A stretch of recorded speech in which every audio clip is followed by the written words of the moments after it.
Hello everyone, good evening. কেমন আছো সবাই? আশা করি অনেক ভালো আছো। আমিও কিন্তু ভালো আছি। আমি তারা লাইফস্টাইল ডেলি ভ্লগে তোমাদের সবাইকে নতুন করে আবারও ওয়েলকাম জানাই। আজকের ভ্লগটা এই সন্ধ্যা দিয়ে কিন্তু স্টার্ট করছি। আজকে কোনো সকালের ডেলি ভ্লগ না, আজকে একদম সন্ধ্যা দিয়ে বলতে পারো ওই রাত্রি 1টা পর্যন্ত রান্নাবান্না আমার চলবে। দীর্ঘ অপেক্ষার পরে কিন্তু আজকে আমার ঘরে খুশির আলো ভরেছে।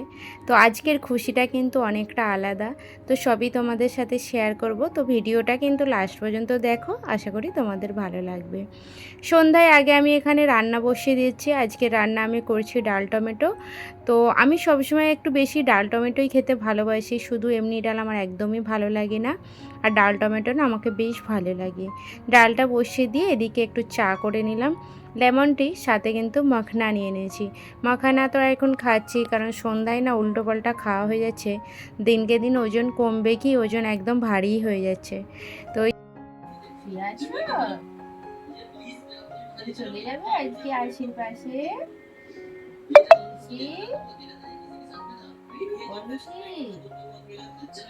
তুমি আশির পাশে আজকে চলে যাবে? তুমি আসবে তো আমাদের বাড়ি? ঘুরু ঘুরু করতে চলে আসবে। কাকিমার বাড়ি ঘুরু করতে চলে আসবে।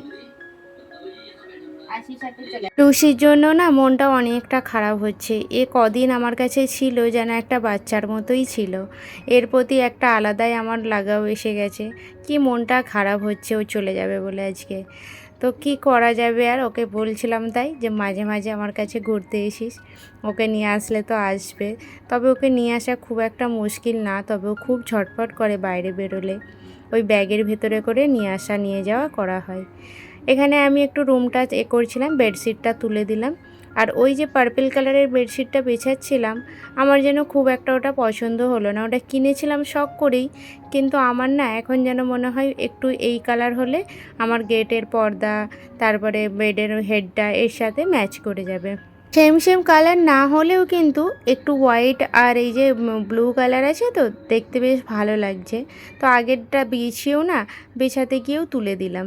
তো এই বেডশিটটা ওই যে সেই ঈদের সময় কিনে এনেছিলাম, আজকেই ফার্স্ট টাইম বিছাচ্ছি।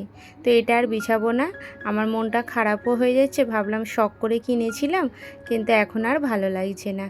তো এই যে বেডশিটগুলোও দেখছি কভারগুলো বেশ ভালোই হয়েছে মাপের।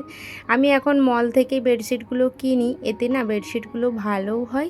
আর সবথেকে বড় কথা, আমার এই পিলো কভারগুলো না মলেরগুলো একটু বড় বড় পাওয়া যায়।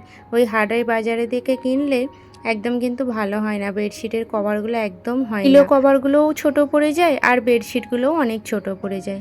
তো এই যে ঘরটাকে একটু সুন্দরভাবে সাজিয়ে নিলাম। আর এই যে এখন কিন্তু বড় হাঁড়িতে করে ভাত বসিয়ে দিচ্ছি। আজকের যেহেতু বলেই দিই, বাড়িতে একদম দেশ থেকে কিন্তু মেহমানরা আসছে। আমার মনের খুশিটাই কিন্তু আলাদা। মেহমানদের জন্য অনেক কিছু রান্না করব ভেবেছিলাম, কিন্তু আমাকে ফোন করে বলে দিয়েছে শুধু আলু ভাতে ডাল করে রাখতে। আর আজকে যেহেতু ওদের আসতে অনেক লেট হয়ে যাবে, 17 ঘন্টা ট্রেন লেট। তো ট্রেনে যেহেতু আসছে, দুরন্তও যে এত লেট হয় বলে জানতাম না। যেখানে আসার যে দরকার সকাল 8টায় নামার কথা ছিল, সেখানে রাত্রি 1টার সময় নামবে ট্রেন থেকে। এত দূরপাল্লার ট্রেনও এত যে করছে। আর সবথেকে বড় কথা, দুরন্ততে মানুষ শখ করে আসে যে 24 ঘন্টার মধ্যে কলকাতা থেকে মুম্বাই চলে আসবে, কিন্তু এখন দুরন্তই করে দিচ্ছে এত লেট। এর থেকে ভালো শালিমারে আসলে মনে হয় ভালো হতো, 3 দিন ধরে বসে বসে আসতো। সেই তো 3 দিন হয়েই গেল।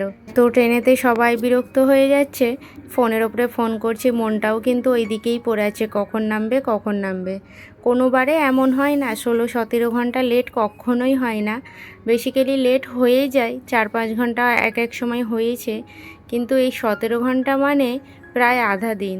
তো বুঝতেই পারছো, সেই সকাল 8টায় নামার কথা হলে যদি রাত্রি 1টায় নামে, কি পরিমাণে ট্রেনে বসে থাকলে বিরক্ত হয় বলো তো। খাবার দাবারেরও অসুবিধা।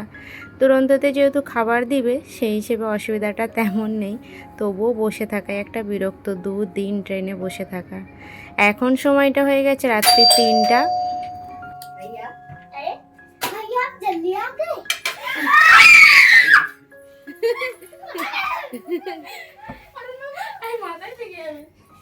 হ্যালো চন্ডি।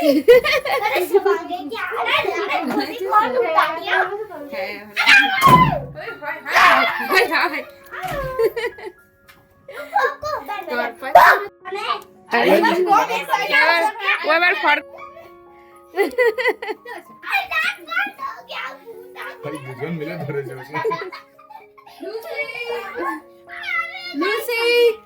হয়ে গেছে 17 ঘন্টা লে।